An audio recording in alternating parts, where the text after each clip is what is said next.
ल आज चाहिँ हामी चाहिँ मुस्ताङ जान लागेको दिदीहरूसँग मम्मीहरूलाई लिएर बाबाहरूलाई लिएर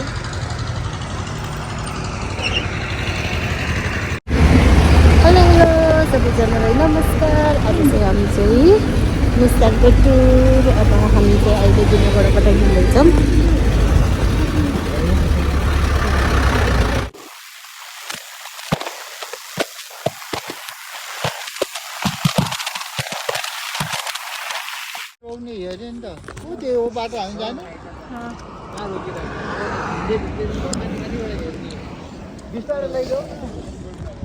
बिस्तारै लगाएर कतिखेर पुग्ने हो हजुरको बिस्तारै मम्मी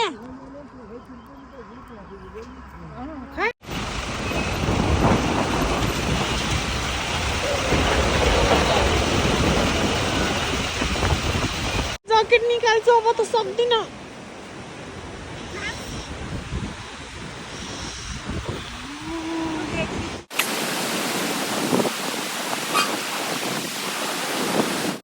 ल आज चाहिँ हामी चाहिँ मुस्ताङ आएको लेतेमा आइपुग्यो। हिउँ चाहिँ नजिकै देख्न पाइयो। के रमाइलो भयो ल सबैजना सबै एक्साइटेड हुनुहुन्थ्यो त्यही पनि।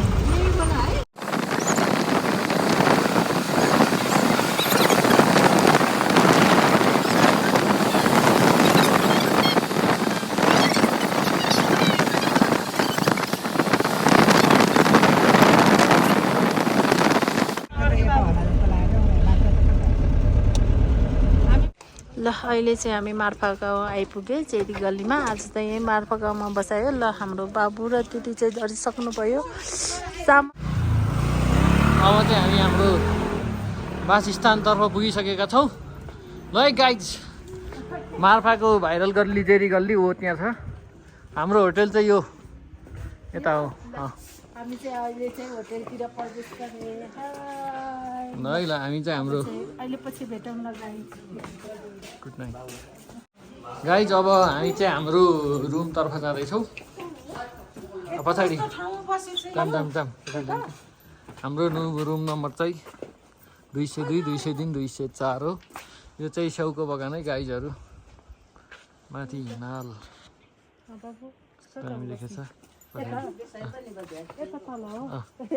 हामी एकदम हाम्रो प्राइभेट छ क्या, कसैले डिस्टर्ब गर्दैन क्या हामीलाई। यो चाहिँ स्याउको बगान। ल चाबी 202 को ओनर मिस अनिता गुरुङ, 203 को ओनर आने थाउरे, 204 को ओनर ठुलो भाडा। यो ढोका खोल्ने गर।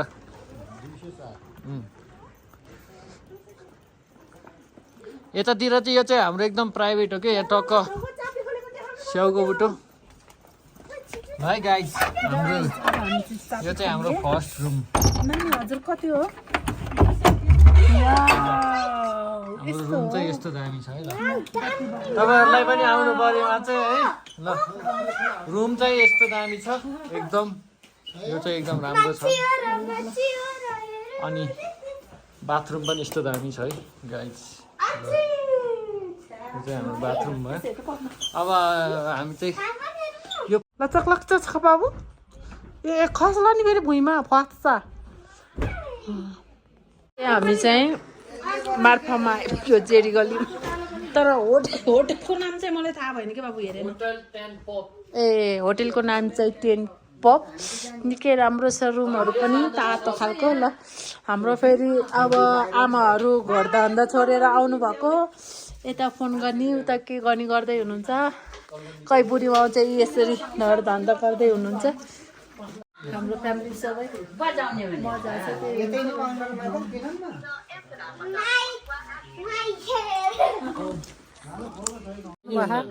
हामी चाहिँ अहिले चाहिँ चेरी गल्लीमा ड्रेस लाउनलाई रेडी हुन बक्री हुन लागेको। ड्रेस लाउनलाई 1 2 3 टक्क क्यामेरामा हेर्नुहोस्।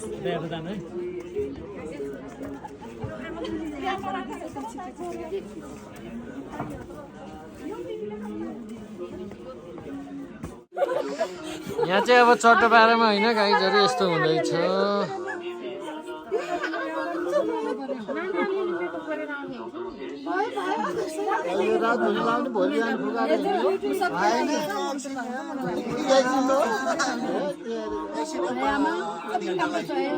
बरु कति रुपियाँ मेरो छोरालाई 150 हो कि गुरुङमा 150 मात्र 150 त हो 200 हो 200 न भन्नु न 200 डिस्काउन्ट गर्दिनु अहिलेसम्म लागेको छैन डिस्काउन्ट गर्न प्लिज हामीलाई किसिम दिएछ हामीले यो तपाईको पैसा छैन हामीले खर्च गरिसकेको छ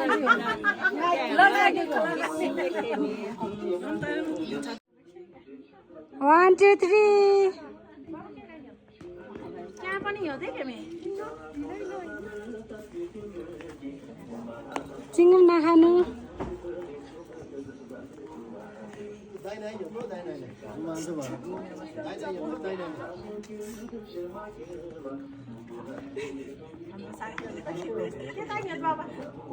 हात किन छोडेको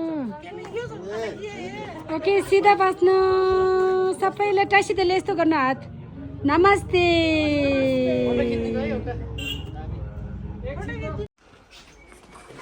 अहिले झोलासला पुगेर हामी चाहिँ मुक्तिनाथ जान लाग्यो अहिले मार्फाबाट हामी चाहिँ सानो गल्लीबाट हिँडिरहेको छौँ high sir good morning high ल स्याउको बगैँचा छ अहिले चाहिँ बर्खामा चाहिँ आलुहरू लगाउँदो रहेछ यो जौँ हो कि गहुँ हो निकै राम्रो छ ल अहिले चाहिँ हामी चाहिँ सानो गल्लीमा हिँडिरहेछौँ गाडी चाहिँ उता पर अहिले चाहिँ धेरै चिसो छ मसँग चाहिँ म चाहिँ आलुबारी बारी हिँडिरहेको छु छोरी चाहिँ पढ्दा पुगिसकेको छ साउको बगैँचा आलुबारी पानी परेर हिउँ परेर ल अहिले चाहिँ हामी कागबनीमा आएर कागबनीको पार्किङ हामी चाहिँ कागबनीमा आएर पितृ चढाउनु पर्छ तर किनिराख्नु भएको छ बाबा मम्मीहरूले ल यहाँ चढाउनलाई यहाँ हात खुट्टा धुनलाई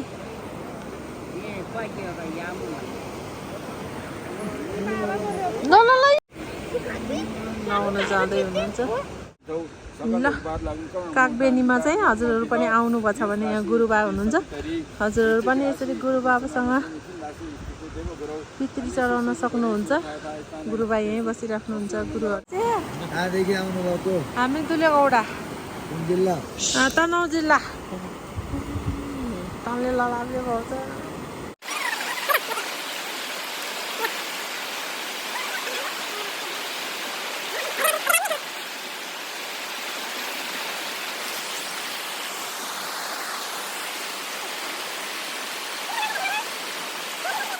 अहिले चाहिँ हामी कागबेनीबाट पूजा गरेर अहिले मुक्तिनाथ मन्दिरतिर दर्शन गर्न गयौँ सबैजना यहाँबाट बाटो चाहिँ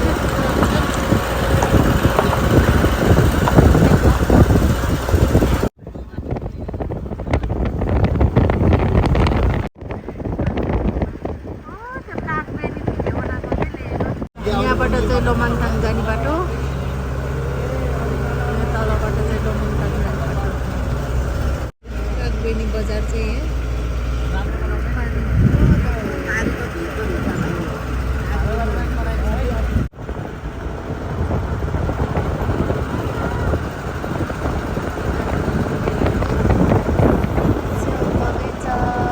अहिले हामी चाहिँ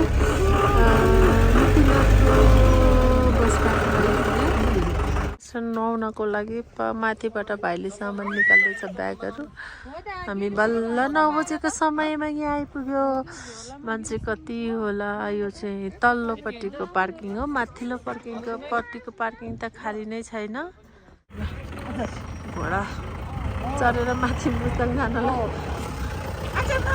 ल आमा छोरी छोरा चाहिँ माथि मुक्तिनाथ चाहिँ घोडामा गयो हामी चाहिँ हिँडेर जाने सबैजना पछाडि नाति किन जानु है ल मुक्तिनाथ जाँदा त यसरी दर्शन गर्नलाई इच्छा ल यसरी बोकेर मुक्तिनाथ दर्शन गर्न आउनुभएको छ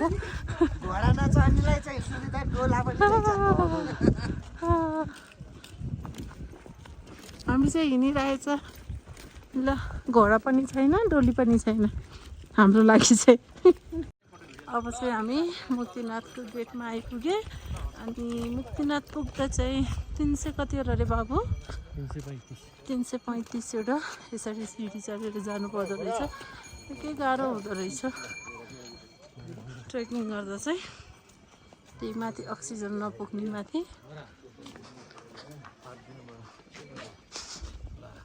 हामी चाहिँ मुक्तिनाथ सिडी चढेको थकै लागेर सास फेरि लिन नसकेर बसिरहेको दिदी हुनुहुन्छ त्यसै बसिरहेछौँ रहेछ फाइनली गाइस हामी चाहिँ अहिले मन्दिरभित्र प्रवेश गरिसके मन्दिर पुग्न त अझै समय लाग्छ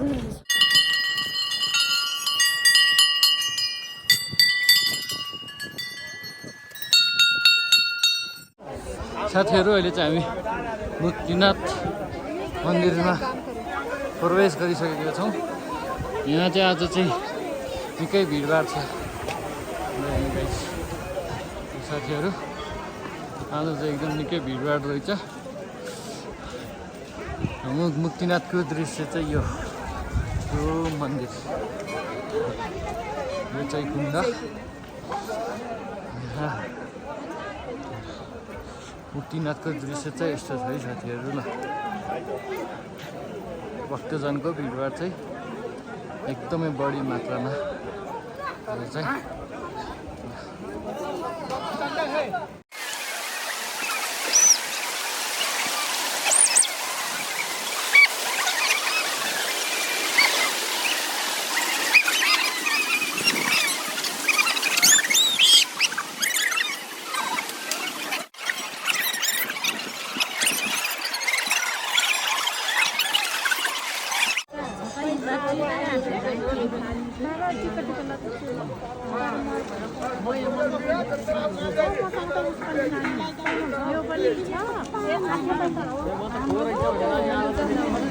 पूजा भ्याइएर बाबा र आमाको हातबाट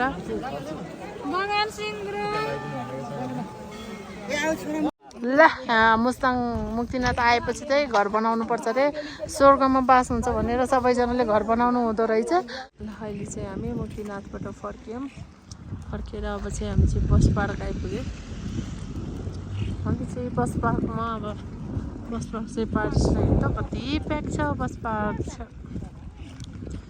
कति हो हाम्रो बाबाको सपना घोडा लाने घोडा सोधेको त 95,000 ल हजुरहरू माथि मन्दिरमा जान सक्नु हुँदैन भने आउनुभयो भने घोडामा जान सक्नुहुन्छ ल बस पार्क यहाँ हो बस रोक्छ गाडी यहाँ चाहिँ घोडा चढेर घोडा चाहिँ प्रशस्तै हुन्छ यसरी घोडा चढेर माथि जानुहुन्छ सबैजना प्राय चाहिँ 400 रुपियाँ जान मात्र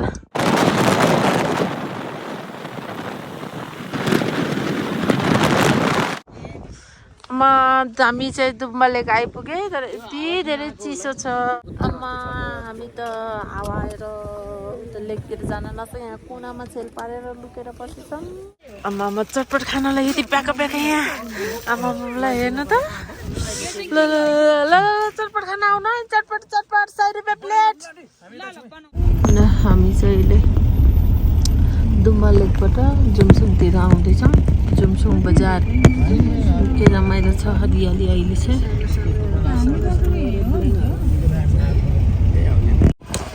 दसैँ आए जस्तो चङ्ग्रेकै चढाएर आउनु भएको अरे ल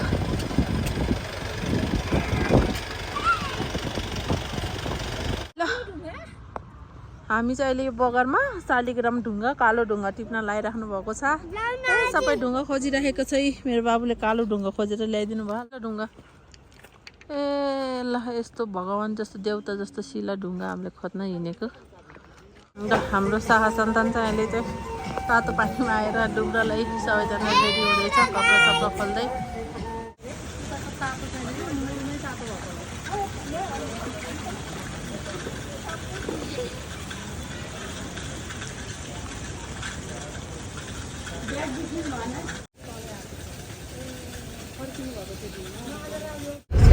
कालीको मन्दिरतिर जाँदैछौँ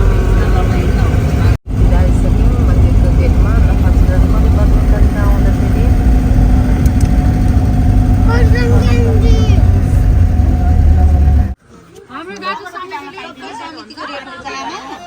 बाग्लुङमा छ यसरी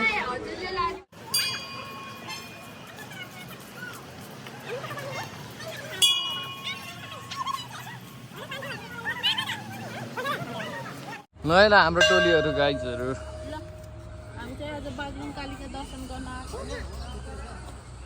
ल हामी चाहिँ दर्शन गर्नलाई यसरी फुलपाती बोकेर हिँड्यो ल हाम्रो फ्यामिली चाहिँ सबै पछाडि हुनुहुन्छ टाइम ल हामी चाहिँ मन्दिरमा आइपुग्यो अहिले चाहिँ हामी बाग्लुङ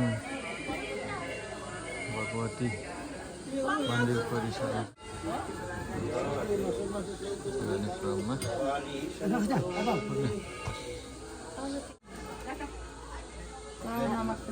मन्दिर धेरै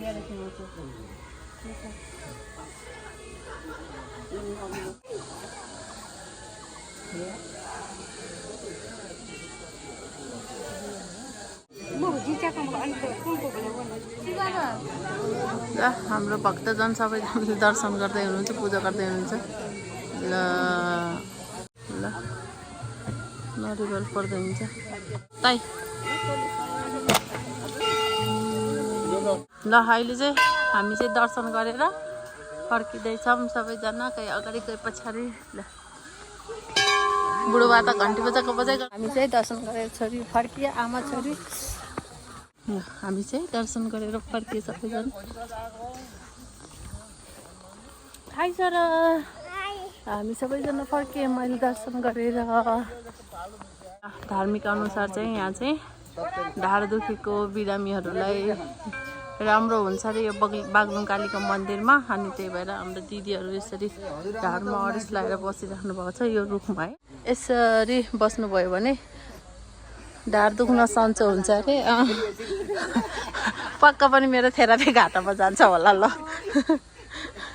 आमा 2 दिन घर छोडेर गएको कुकुर पनि आत्तिएर ल ल ल हामी चाहिँ मम्मी र बाबालाई माथि पुर्याउन आएको कुकुर पनि आत्तिएर